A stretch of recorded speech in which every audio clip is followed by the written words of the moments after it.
Taking place since 1877, the prestigious Wimbledon Championships is the oldest tennis tournament in the world. And if you're curious about attending, odds are you have a lot of questions. Like, how do you actually get tickets? What's it like in the infamous Wimbledon Queue? Or what's it actually like once you get inside? Well, in today's video, I'm going to be sharing everything you need to know about attending Wimbledon as a first-time visitor, even if you don't manage to get tickets in advance. And of course, this is all coming from personal experience as someone who's attended Wimbledon this past year, Wimbledon 2024 on the first day. In case you're new here, hi, I'm Christina from happytowonder.com. And this channel is all about practical travel tips from someone who's been there, done that, so be sure to like and subscribe if that sounds like your kind of thing. And also, I should say, in 2024, it seems like a lot of things have changed compared to previous years. So even if you've attended before, I do hope you get something out of this video. Now let's get started with some basic Wimbledon must-knows. So Wimbledon typically takes place at the end of June, early July, for 2 weeks at the AELTC, which stands for the All England Lawn Tennis and Croquet Club in Wimbledon, which is a district in southwest London. Now, every year, hundreds of the world's top tennis players gather at Wimbledon to compete for a few different titles. So all in all, attending Wimbledon is a dream for a lot of tennis lovers, not just because of the high caliber of tennis that you get to experience, but also because of the fun traditions and just history around the event, from the all-white dress code, which is very iconic for Wimbledon, to some of the more iconic staples of the concession stands, like strawberries and cream and Pimm's. Now let's move on to the practical tips, which is what I'm sure a lot of you are here for, starting with how to get tickets. So with Wimbledon, there are two main ways that you can get tickets. The first is by entering the public ballot, which takes place every year in the fall, usually between September and November. With the ballot, essentially what this is, it's like a lottery system. So you enter your name and basically hope that your name gets drawn, at which point you'll be randomly allocated tickets to a specific court and specific day. You don't have any say in which tickets you get, and it is very, very competitive. In any case, do try to enter the ballot if there's any chance you'll want to attend, because then you'll have access to the Wimbledon ticket resale page. Of course, because the ballot does take place so early, it does involve quite a bit of planning ahead. If you're not able to plan ahead, or if you're not one of the lucky ones that gets chosen for the ballot, the second way that you can get tickets is the infamous Wimbledon Queue. Now, Wimbledon is known as one of the few sporting events left in the world that allows you to purchase premium tickets on the day of the match. And the way that they allocate these tickets is possibly the most British thing ever, which is through a massive queue. Now, for those who aren't familiar with it, the Wimbledon Queue is as much part of the event as the tennis itself. And it has been known to attract campers who camp out for days to get tickets to the most coveted matches, like at Centre Court, for instance. So the way that the queue works is that every day of the tournament, Wimbledon actually sets aside a set number of tickets for people who wait in a queue. So there are thousands of grounds passes available, which basically mean entry into the grounds, and then you can watch any of the matches that you want in most of the courts. If you are interested, however, in seeing matches at Centre Court, number 1 court, and number 2 court, where they tend to host the bigger matches, the bigger names, you will have to try your luck at being one of the first 1,500 people to wait in the queue. Because generally speaking, the ticket allocation is as follows: 500 tickets for number 2 court, 500 tickets for number 1 court, and 500 tickets for the Centre Court apart from the final 4 days of the tournament. This means if you want any chance at getting a queue ticket for one of the show courts, you'll have to try to be in the first 1,500 people in the queue. Now, bearing in mind that the queue is a tradition that has been going on for decades, it is now a highly organized affair. So whereas once upon a time, people would just pitch their tents out on the pavement outside of the tournament grounds, these days it's very civilized. The queue simply takes place at Wimbledon Park, specifically the northern part of the park that is closer to Southfield's tube station. So Southfield's tube station is the closest tube station that you can get to. It's about an 8-minute walk from the main entrance gate for the queue, which is located at the intersection of Woodspring Road and Wimbledon Park Road, near Car Park 10. Now, if you can, I definitely advise coming by public transport rather than driving, just because parking is a bit of a nightmare, especially this year because they've introduced reservation-only parking, so you're only able to get into the parking if you've reserved it in advance. So definitely try to come by public transport, or if you did drive like we did, then there are a few parking offers that you can take advantage of in the local area. So for instance, there was actually a pretty poorly advertised offer for the Wimbledon Quarter shopping mall where you can get a special rate of parking for only £10 for the entire day, and they also do waive the overnight fee. So we parked the car from Sunday evening up until Monday evening and only paid £20 for that entire time, which, trust me, when you look at the options, it's actually a very affordable option for Wimbledon. So definitely keep that in mind. If you're watching this video next year, I'm not sure if they'll be doing the same promotion, but do definitely look into alternative parking areas rather than just the official ones, because those ones can fill up really quickly. Now, to give you an idea of the queue process, I am just going to walk through exactly what we did along with timestamps so that you have an idea of what to expect. So at 9 p.m. we entered Wimbledon Park through the main park gate, and by 9:10 we had found the end of the queue, which was in queue section K5. And from there we obtained our queue tickets. Luckily, I got 1,220, which meant we had a pretty good shot at one of the show courts. Queuers aren't meant to leave for more than 30 minutes, but honestly, they didn't seem to be policing this too much. Now, by 9:30 p.m., we had set up our tent and chairs for the evening, and we were able to order pizza in the process because you can order deliveries or get takeout in the queue, which makes the question of food much easier, but you are able to bring picnics as well. At 10:30 p.m., stewards started walking around to remind people to start being quiet, although they didn't really enforce it too much.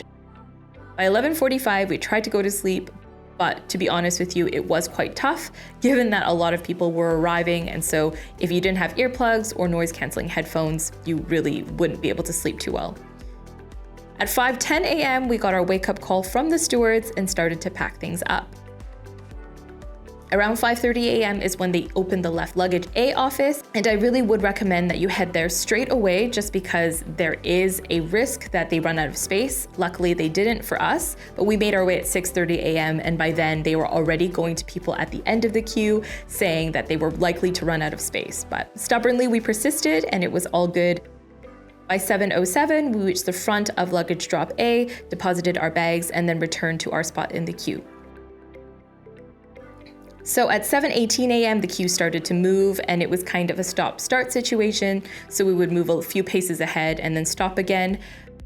At 8:24 a.m., the queue continued, and the steward actually scanned our Wimbledon QR codes, which was linked with our apps, and we also had time to grab some photos.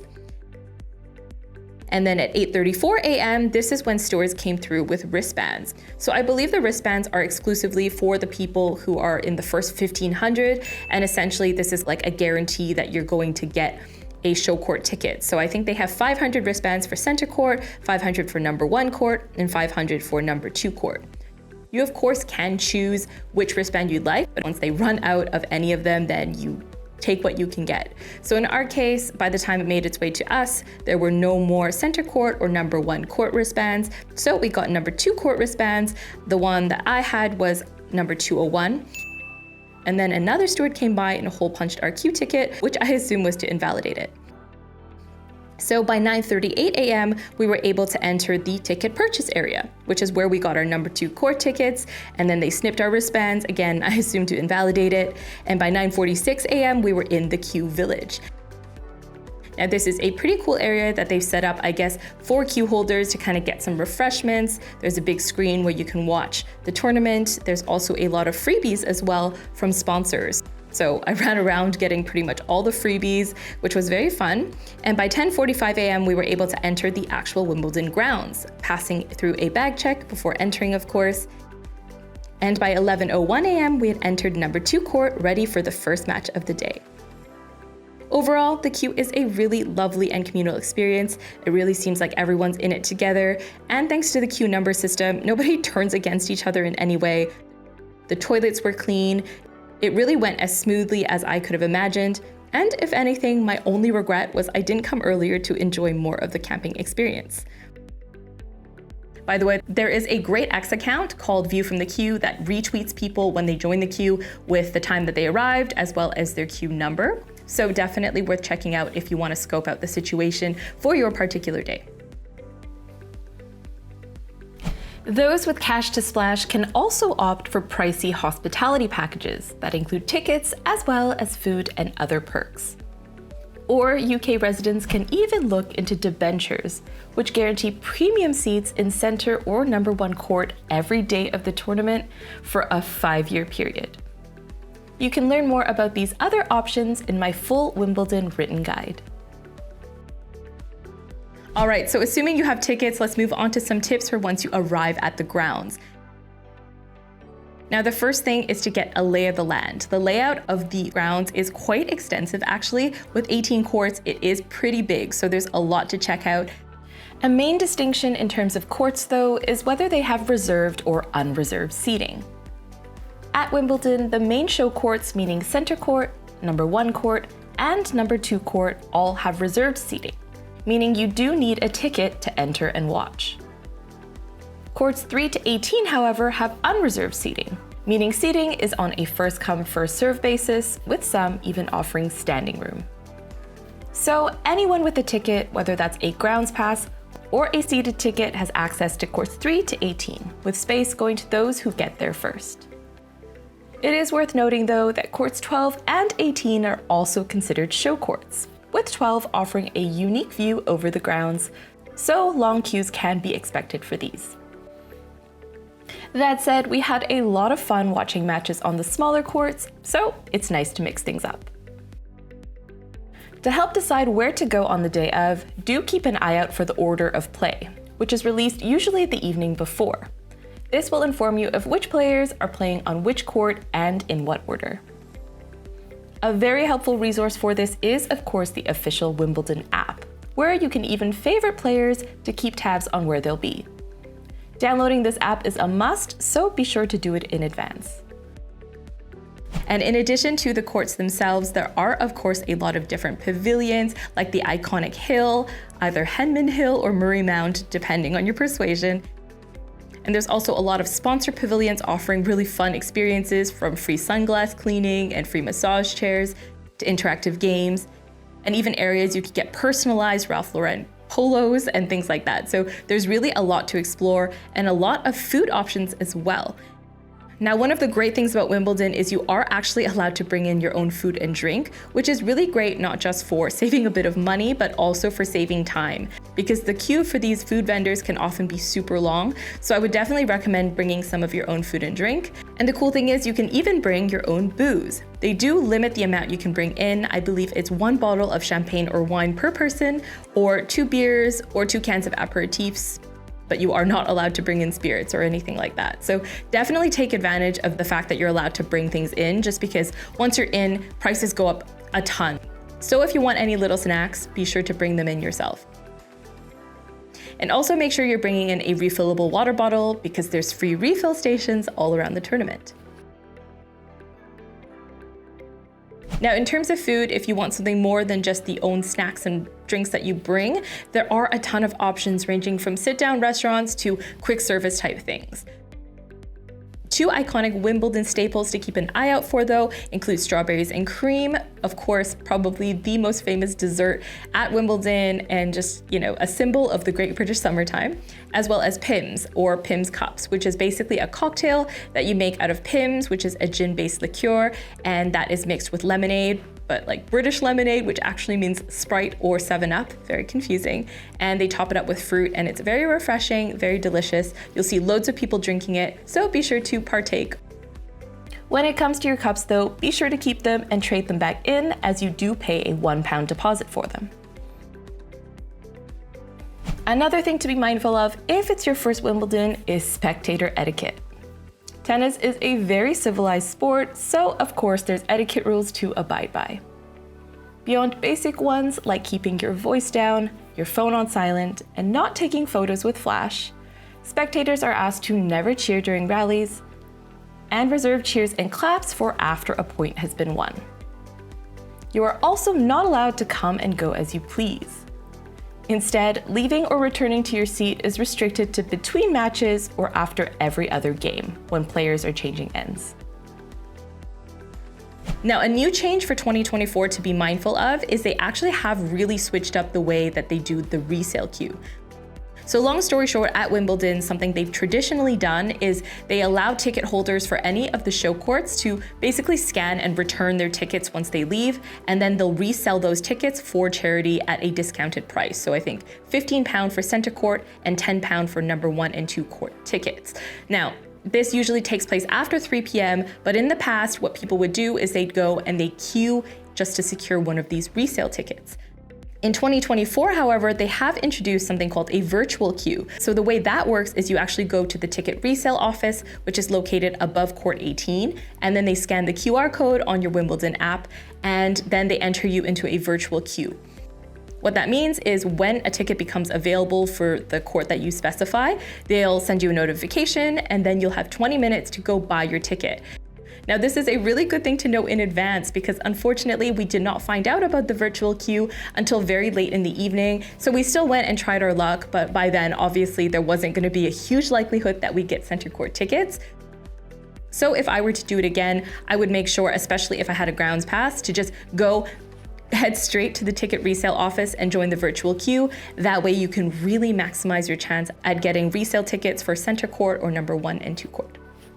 Now, in terms of what to wear to Wimbledon, this was a huge source of stress for me because, you always see photos of people really immaculately dressed when they go, but once you get there, you soon realize that really, barring anything that's offensive or anything that breaks the rules of conduct, like ambush marketing things, for instance, you really can wear anything you want to Wimbledon. You're gonna see people across the entire spectrum of clothing, ranging from gym shorts and t-shirts, all the way to full suit and tie. So definitely don't stress too much about what you wear, just wear whatever you're comfortable and confident in. I will say though, you should definitely prioritize sun protection, so like sunglasses, hats, sunscreen, because a lot of the courts are exposed to sun and you'll spend a great deal of time outdoors. And you should also make sure to bring rainy day gear as well because you just never know. As well as a portable charger. While there are some charging areas on site, it's always better to have your own on hand. Depending on your plans for the day, it may also be worth bringing a blanket to sit on if you plan to spend some time on the hill. Though beware of the bag restrictions of a 140 by 30 by 30 bag per person to bring into the tournament grounds, as well as prohibited items such as hard-sided containers, selfie sticks, and more. If you do need to bring things outside of your allowance, whether for the queue or other reasons, there are several left luggage facilities where you can leave bags for £1 a piece or £5 for larger bags and camping equipment.